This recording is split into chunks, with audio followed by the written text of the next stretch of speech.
Good afternoon, ladies and gentlemen. I would like to welcome you to this very important meeting today. Tuesday, September 5th, 2017, the City of Portsmouth City Council Chambers. Please join me in a moment of prayer and the Pledge of Allegiance. Let us stand. Oh, Heavenly Father, we come today seeking your guidance and patience as we collectively seek your mercy and grace for the healing of the earth, for peace and justice in the world, for the poor and oppressed, for the bereaved and lonely, for those who need healing, and yes, for our great city of Portsmouth. Amen. I pledge allegiance to the flag of the United States of America and to the republic for which it stands, one nation, under God, indivisible, with liberty and justice for all. Madam Secretary. Thank you, Mr. Chairman. Commissioners, we will now have roll call. Please indicate your presence electronically. 7 members of the Planning Commission are present. Commissioners, before you are the minutes of the August 1st, 2017 public hearing. If there aren't any changes or amendments or additions, the chair is in need of a motion.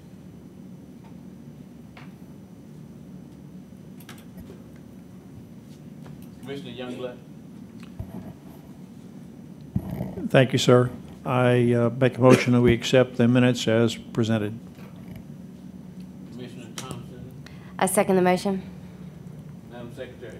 Thank you, Mr. Chairman. We have a motion and a second to approve the minutes from the August the 1st, 2017 public hearing. You will be voting electronically. The minutes are approved 7-0. Announcements of future meetings and conferences. Please note that our next scheduled work session is Tuesday, October the 3rd, 2017 at 12:30 p.m. 6th floor conference room, followed by public hearing at 1:30 p.m. City Council chamber. Items reviewed today will be presented to City Council for action at their October the 10th, 2017 or October the 24th, 2017 public hearing or as otherwise noted. Planning Commission rules limit a speaker up to 5 minutes to speak. We also ask that everyone please silence your cell phones at this time if you have not already done so. Our first item is CA-17-02 Code Amendment Citywide. The City of Portsmouth proposes to amend the text of the zoning ordinance to repeal and replace Section 40-1-5.1 parking, which sets out the standards for vehicular parking and accommodations for bicycles and pedestrians. Included in the amendments are the elimination of maximum parking standards, more flexible parking requirements, establishing long and short-term bicycle parking requirements, consolidating all of the parking and related provisions in a single location in the ordinance, including the D1 downtown and D2 uptown standards, and proposing a special exception process for deviations from the parking requirements. A copy of the proposed amendments can be reviewed at portsmouthva.gov Document Center website. Our staff coordinator is John Hartley. Thank you. So before you today are amendments to the parking provisions of the zoning ordinance, and they're basically in 3 parts. The first part are amendments to the administrative section dealing with the special exception. The second part is literally a buzzword repeal and replace of the parking provisions, section 40.1-5.1 of the zoning ordinance. And the third part is really the cleaning up of the D1 and D2 to coincide with the amendments to the parking provisions. Just a couple of examples of what you get into. The title on this slide, Too Much or Too Little. It's always sometimes a difficult issue to deal with. You have many uses that by use sound common, but if you compare the demand for Rally's parking lot versus a Chick-fil-A, There's a substantial difference in the number of vehicles that you'll have going through a facility like that. So parking is oftentimes a difficult thing to nail down. Certainly there are a number of guiding principles that we've used in evaluating this. First and foremost is revisiting what I like to call the public concern or the public interest, and trying to get a perspective on that. And essentially, parking is regulated so that the demand on private property does not negatively impact the public streets. Certainly, you don't want traffic pouring out of private property, clogging up the public road system. You want to ensure that parking is to the maximum extent possible, not on the public streets, except we've got an older urban area, so we've got a lot of on-street parking as well. The other thing was that we felt that while we're within the parking section, you also have the pedestrian access and bicycle standards, and want to ensure that all citizens have access to facilities that they can walk to, stores. Kroger Marketplace is a good example, or bicycle if that is the means of transportation that they either have or want to use to get to those facilities. Over the years, I think most planners, most people that deal with zoning realize sooner or later that usually the user, the use, has a better handle on their parking demand than we may have, and so to defer to that knowledge, again, whether it's Chick-fil-A or Kroger or any other business, is probably better than local government establishing a figure, either a minimum or a maximum. There are also issues that keep developers from putting in too much parking for the most part. Obviously, it costs money to build, as well as the land area that it takes. Plus, they have to maintain it, and there are stormwater fees. Given our urban nature, there are always cases or situations that are unique, either because of how things were built back before zoning or since zoning, but don't necessarily comply with today's standards, that warrants an exception process. And one of the things that I didn't mention in the work session is that right now the parking provisions prohibit variances. So there is no relief. There is no way to modify the standards to fit unique situations. And that's something that we want to address throughout the ordinance. The staff is a strong believer that, particularly in a community like Portsmouth, where the pattern of development has already been established and we're seeing a lot of infill, that sometimes there's a need to get exceptions from the standards, and so there should always be a path to that for consideration.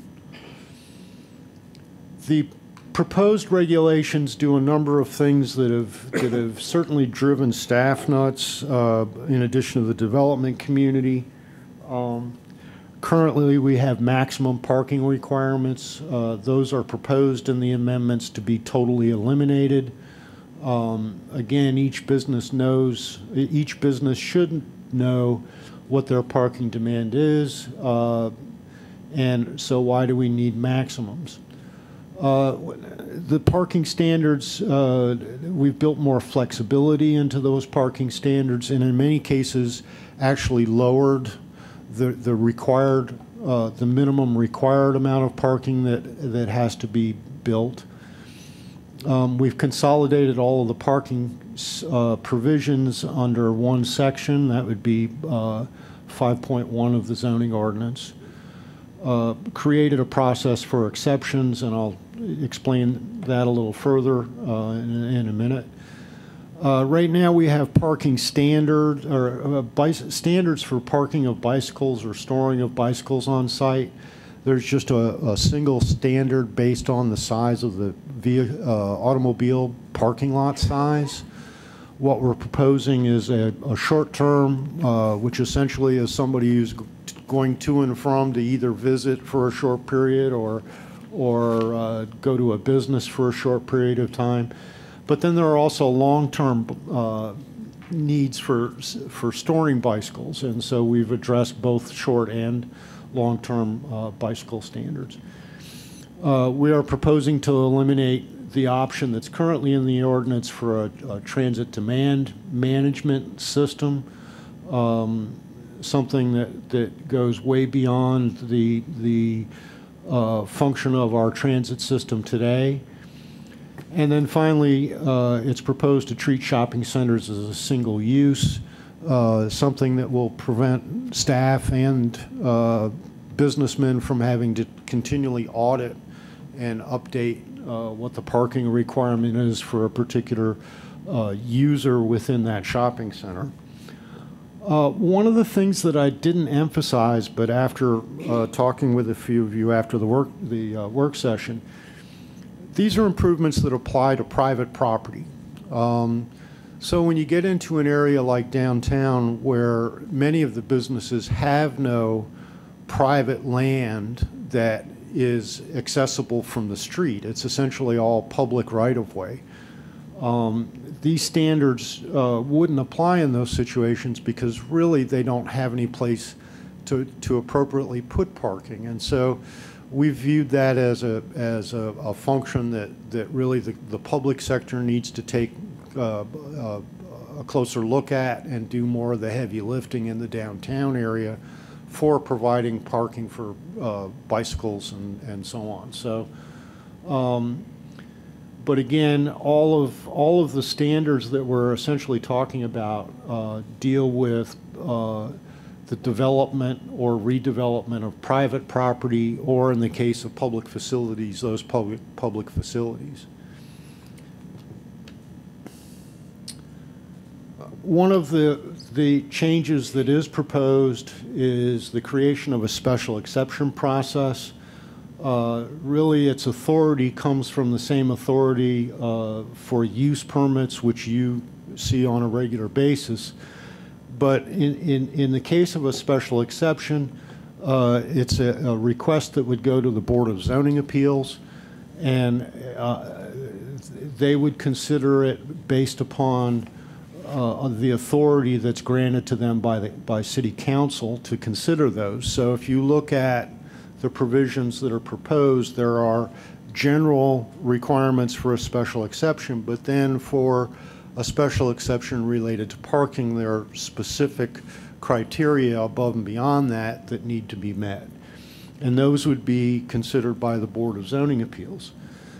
The advantage of the special exception process over the use permit process is it's a much shorter time frame from the time that you apply until the time you get conceivably a decision. It's about 30 to 45 days as opposed to a use permit, which takes 3 to 4 months. The code also requires that special exceptions requests be referred to the Planning Commission, so you will be involved at some level and have an opportunity to comment on those applications, and either it can be done in writing or in person at the Board of Zoning Appeals meeting. This is a tool that we're proposing primarily at this point to deal with exceptions in site design issues. You'll see similar provisions when we get to the sign regulations, which will be coming to you later this year. But again, one of the big advantages is it is a public process. There are public notices. So anybody who may be impacted by a decision of the Board of Zoning Appeals would have an opportunity to have input on that deviation from the standards. So it is a public process. There is a public hearing. The Board of Zoning Appeals has that authority as granted by council, but any appeal of a decision that they make would go to the court system rather than to city council. So it's very similar to the variance process that exists today, but it doesn't carry the burden of the weight that a variance requires in terms of hardship and being unique and those kinds of things. So it's a different tool in the toolbox. In the staff's opinion, it's a better tool for this kind of an application. And this final picture is really a picture of the Kroger Marketplace Shopping Center. It's a more recent site. If you compare this photo to the Walmart that's at the beginning of the slideshow, Walmart is a pretty much empty parking lot. Here it seems we got the numbers a little bit better, but it's still a big facility with a lot of parking. So it is what it is. With that, I'll attempt to answer any questions that you have about the proposed amendments. Commissioners, are there any questions? Yes. Commissioner Youngblood. Thank you, Mr. Chairman. Mr. Hartley, what have we done to tell the public that we're considering these changes, i.e., has this been advertised? What are we doing to let folks know that we're talking about making a big change? It has been on our website for in excess of a month and a half, I believe. We have put a legal ad in the newspaper, which is required by law. And that's really the extent of the public broadcast that we've done on these changes. I think for the most part, I'm not aware of any I'll call it negative impacts to the public per se in the changes we're proposing. They're more structural and internal and part of the site plan process. Certainly anybody has an opportunity to comment, and we've met the minimum notice requirements for this. Commissioner G. In looking at this, I see there's mentions of motorcycle parking as well as low-emission vehicles and electronic vehicle charging stations. Correct. I don't know if that necessarily falls under the Planning Commission, but incentivizing businesses to have those type of spots available, is that anything that's looked into, or does that fall under someone else's? No, and we've incorporated some of that into these provisions to accommodate those and encourage motorcycle and electronic or electric vehicle parking. It's still not a major component of our world here in Hampton Roads yet. We've also provided provisions for compact car parking, which we didn't have before.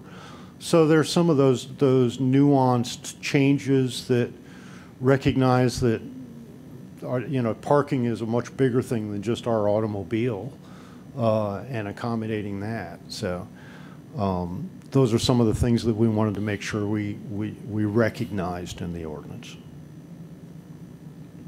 Commissioners, are there any additional questions or discussions for Mr. Hartley? Madam Secretary. Thank you, Mr. Chairman. Ladies and gentlemen, this is a public hearing on item CA-17-02. I do have one registered speaker. If you would come forward when I call your name, you have 5 minutes to speak. Mark Udaldi Yatrovsky.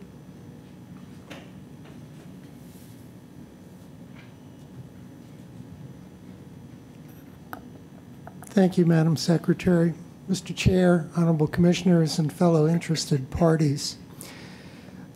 Unfortunately, the agenda for today's meeting was not accessible through the web until sometime in the middle of the morning. And for some reason, the documentation supporting the item as summarized in the agenda took an inordinate amount of time to download. So I am not prepared to speak extensively about my likes and dislikes of the changes.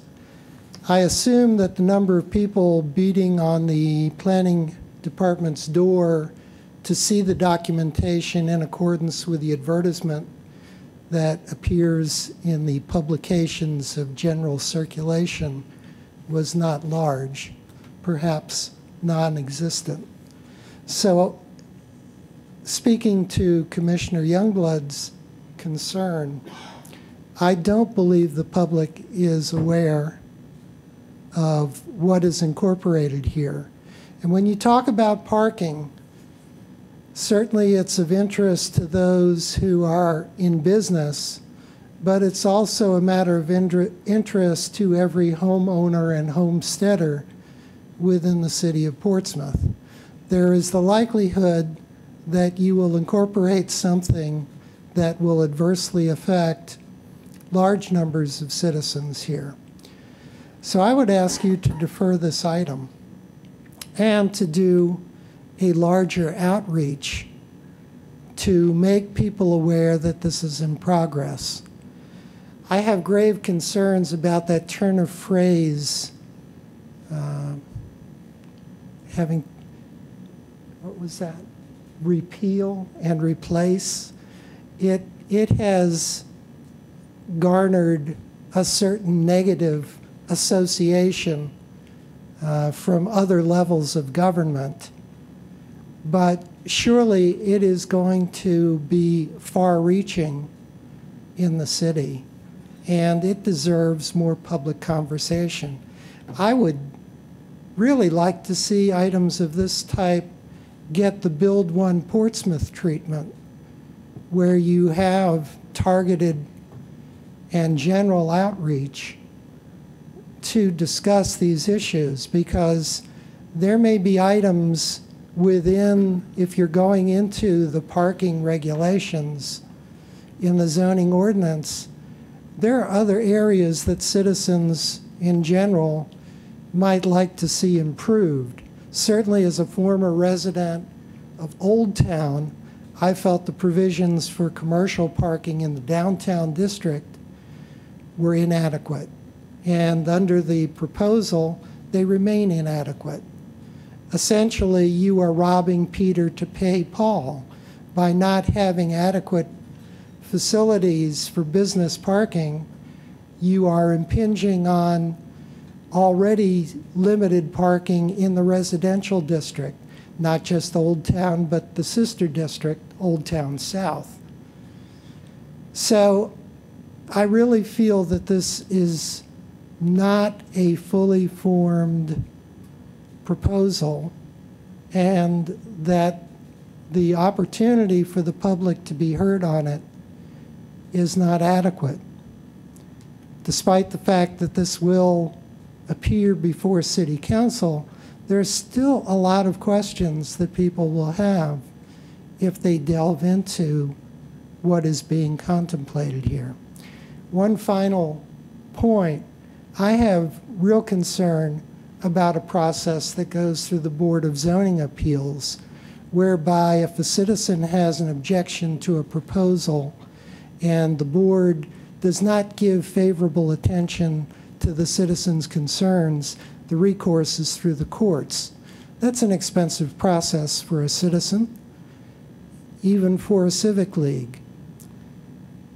And so I don't view that with favor.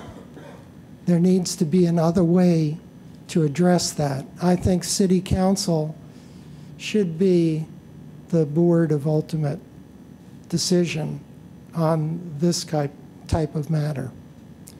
Thank you very much. Thank you, Mr. Yatrowski. Madam Secretary. Thank you, Mr. Chairman. Ladies and gentlemen, this is a public hearing on item CA-17-02.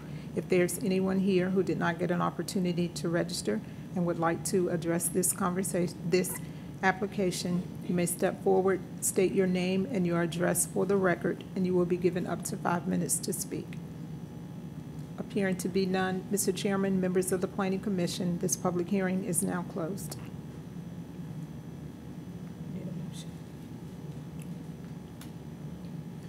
Commissioners, we are in need of a motion for the proposed amendment to zoning ordinance to repeal and replace section 40-1-5 on our agenda as Planning Commission item CA-17-02. Commissioner G. I move for acceptance of CA-17-02. Is there a second? Commissioner Thompson? I second that motion. Madam Secretary? Thank you, we have- Mr. Chairman. We have a motion and a second to approve CA-17-02. You may now vote electronically. Your blue light. Okay. This item is approved 7-0. Madam Secretary, I believe that concludes our agenda for the day. Is that correct? That is correct. Commissioners, would there be any further business that we need to bring up today? Mr. Hartley, is there any further business? Just to remind all of you about the meeting on September 14th from 6 to 8 at Bidewee Pavilion, which is kind of the kickoff for the rewriting of the zoning ordinance. Again, I would encourage all of you that can attend to try to attend that meeting, and that's all I've got. Thank you, Mr. Hartley. That concludes our meeting. With just a reminder that we need to, after the conclusion of this meeting, we'll return to the workroom for an update on the comprehensive plan. Meeting is adjourned. Thank you. Very good.